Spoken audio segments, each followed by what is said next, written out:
Hello guys, welcome to the Enigma. This time I'm going to review a GoPro Hero 8 Black Action Camera.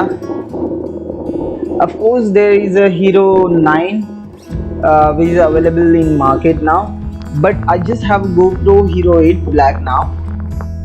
GoPro Hero 8 can be used underwater up to 10 meter, like 33 feet under the water, and you don't have to use any extra waterproof case for it.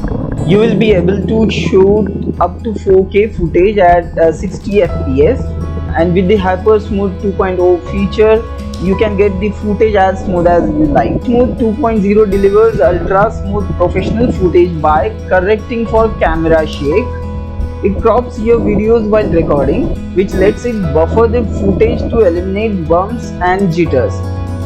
This makes it perfect for biking, skating, skiing, handheld shots and more.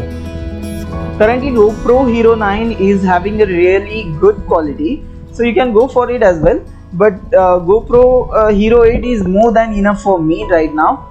So let's see some footage of it. I hope you love it.